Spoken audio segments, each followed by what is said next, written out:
Bismillahirrahmanirrahim. Assalamualaikum warahmatullahi wabarakatuh. Alhamdulillah pada pagi hari ini gazebo Kawah Kecamatan Turikale untuk pertama kali digunakan sebagai tempat kursus calon pengantin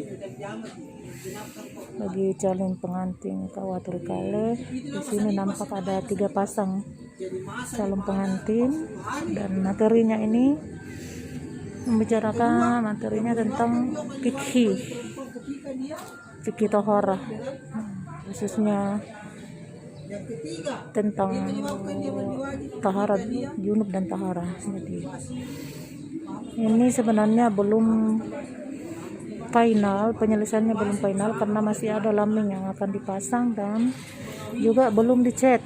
Namun karena sudah bisa ditempati, ya maka digunakan untuk melaksanakan kursus pada hari ini, karena kebetulan di dalam juga agak sempit karena ada beberapa tamu juga. Jadi di sini lebih adem, apalagi suasananya ada angin, lebih leluasa untuk melakukan kursus ini. Mudah-mudahan setelah rampung betul, setelah dicat, setelah lambingnya juga sudah dipasang, kalau ada yang mau melaksanakan ijab kabul di sini juga bisa dilakukan. Kita melihat kembali meliput materinya. Kajian sekarang yang berkembang, bagaimana cara melakukan hal-hal yang baik sesuai dengan syariat. Dan itu perlu Anda pelajari semua. Makanya orang kalau mau menikah dia dikatakan menyelingi dapur 7 kali. Menyelingi dapur 7 kali itu semua aspek kau harus pelajari.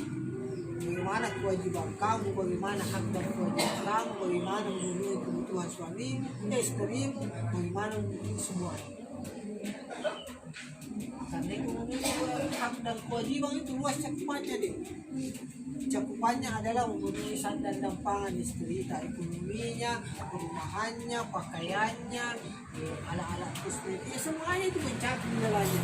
Makanya itu perlu dahulu kali termasuk itu di dalam kasih sayang, bagaimana menyayangi istri, bagaimana berkata-kata yang baik dengan istri, bagaimana tidak memperlakukan istri sebagai melakukan dengan kekerasan. Itu semua diatur di sini deh. Itu bukan maksud 7 kali menidau, itu semua aspek kau harus belajar dan kau harus paham sebelum Anda melaksanakan yang namanya perkawin. Gitu ya. Nah, jadi itu tadi, jadi hak semua. Nah, jadi saya berharap kau pelajari kajian menyangkut masalah tahara dan menyangkut masalah fikih, bagaimana apa yang dibolehkan dan apa yang tidak. Itu yang perlu pelajari. Karena pasti mau tidak mau nanti ada waktu kau jalani. Baik, paham ya? Jadi kita kembali ke awal.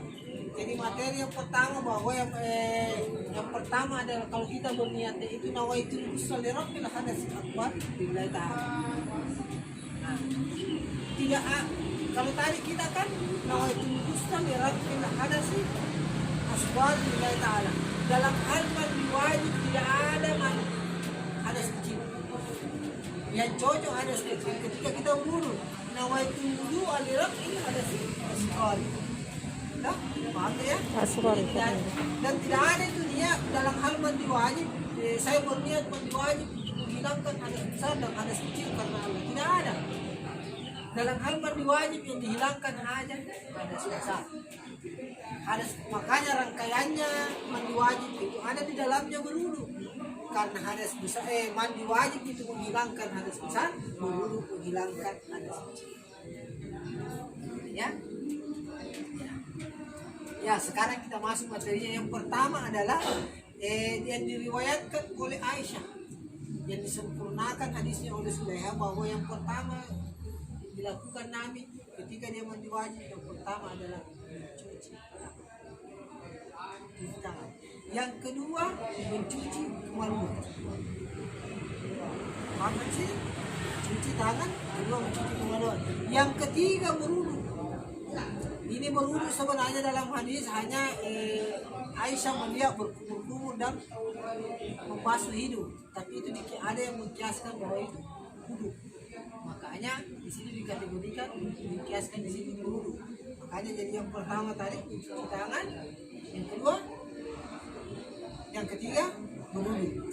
Yang keempat dalam hadis itu dikatakan membasuh kepala sambil memijat. Tadi saya jadi masuk jadi begini deh. Jadi kalau orang-orang kerimo kayak ini kayak pada tuh ya kerimo kepanjang rambutnya tuh, nah itu susah banget deh kalau kau tidak perbaiki cara kalau begini. Karena ada riwayat mengatakan sehelai bulu tidak sama 2 juta. Makanya dalam hal mandi wajib yang perlu dijaga. Pernah ada saya dengan kenapa tujuannya itu supaya masuk ke puru-puru dan semuanya harus basah. Itu tadi saya katakan karena ada riwayat mengatakan sehelai bulu dalam hal mandi wajib tidak sah mandi wajib. Makanya baik. Yang keempat, setelah membasuh membasuh seluruh badan. Ada yang mengatakan bahwa membasuh kanan 3 kali, sebelah kiri 3 kali. Tapi kalau dalam hadis tersebut tidak disebutkan seperti itu, membasuh seluruh badan. Kalaupun dikatakan membasuh kanan sebelah kanan 3 kali, membasuh sebelah kiri 3 kali, nah itu mungkin bahwa kita menyandarkan kepada Nabi bahwa Nabi itu senang didahului sebelah kanan dan diakhiri sebelah kiri. Kenapa 3 kali? Karena Nabi senang yang ganjil. Gitu. Paham deh ya di sini? Nah, jadi kalau dalam hadis tersebut yang disebutkan seperti itu. Makanya membasuh sebelah kanan 3 kali, tapi itu cuma bagus menurut saya. Karena kalau di belakang hari ditanya kok, kenapa begitu caranya? Nah, saya kan ikut Nabi. Nabi itu senangnya didahului sebelah kanan, diakhiri sebelah kiri. Kenapa 3 kali? Karena Nabi senangnya ganjil. Ya, oke? Dan terakhir selesai. Ada yang menyatakan begini dalam bahwa berwudu itu tanpa membasuh kaki. Nanti setelah akhir mandi baru membasuh kaki. Tapi ada yang membantah deh, karena salah satu rukun wudu adalah tertib. Makanya tidak sempurna kalau berwudu dulu baru akhir kaki di belakang itu tidak tertib namanya. Dia masuk kategori rukun. Makanya kalau khuruj minal ikhtilafil mustahab, kalau untuk keluar perbedaan posisi pertama sebaiknya nanti setelah mandi kita berwudu. Atau ketika Anda berwudu tadi sempurnakan saja. Nanti setelah mandi lagi baru kita berwudu kembali. Kenapa dianjurkan berwudu kembali? Karena salah satu setelah berwudu kan ada membasuh seluruh badan. Takutnya kalau kita membasuh seluruh badan, telapak tangan mengenai kemaluan tidak sah lagi wudu tak. Makanya dianjurkan setelah mandi berwudu kembali. Paham sampai sini Bang? Paham? Apa tadi pertanyaan? Kedua?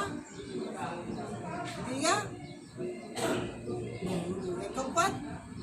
Membasuh kepala sambil memijat. Memang itu hadisnya disebutkan membasuh kepala sambil memijat. Yang kelima, membasuh seluruh badan. Nah, itu satu pendapat.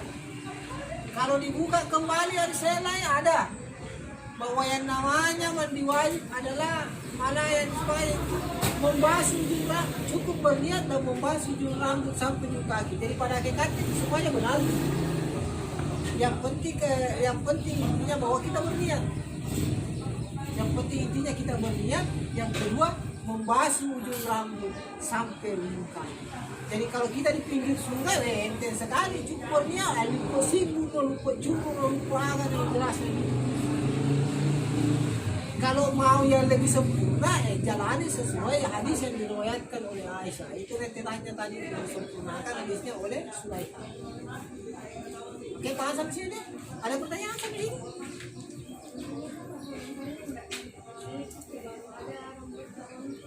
Maksudnya deh? Ada 2 pendapat ya. Ada yang mengatakan begini. Kalau biasa rambut karena mau bersih itu, ada yang biasa orang kalau orang dulu itu manini deh. Tahu manini, kehati-hatiannya tinggi. Akhirnya dia semua rambutnya dia mandi dengan rambutnya. Tapi pada dekatnya ada yang membantah bahwa ketika itu sudah jatuh bukan bagian dari tubuh lagi. Nah itu ada orang. Jadi kalau mau lebih bagus orang dulu kita pakai kumpulkan semua yang jatuh mati sama-sama. Kalau sengaja dipotong kayak Kalau sengaja dipotong bukan itu bagian karena ini hal-hal yang tidak disengaja maksud saya. Kalau kau dalam keadaan junub lantas kau potong, itu memang sudah bagian karena kau dalam potong dalam keadaan pada saat itu. Kalau kau artinya yang saya jelaskan ini ketika jatuh tanpa disengaja. Ada yang mengatakan itu sudah bukan bagian dari diri kita karena sudah jatuh. Kalau kau sengaja masih bagian kalau menurut saya begitu. Tapi kalau makanya jangan potong sebelum kau dalam keadaan junub, maksudnya potong sebelum kau junub. Maka potong rambut sebelum mana sedih. Ya mendingan potong dulu, baru begitu maksud saya. Tapi kalau jatuh dia rontok apa segala macam karena tidak disengaja tidak ada masalah. Tidak ada masalah. Ada yang mengatakan Apa yang boleh makan saluran itu? kayak siapa tahu deh. Begitu. Jadi ada yang mengatakan bukan bagian, tapi ada yang mengatakan tapi kalau orang dulu deh istilahnya ini kehati-hatiannya tinggi, malah justru dia bukan. Ada yang bertanya lagi sama sini? Kenapa saya perlu kau bertanya deh? Karena ini menyangkut masalah tahara dan menyangkut masalah ibadah. Kapan ini tidak sempurna, ini tidak bagus, tidak sah kita ibadah. Saya bilang ada yang bertanya, silakan bertanya. Kalau tidak ada yang bertanya, saya bertanya. Ada yang bertanya?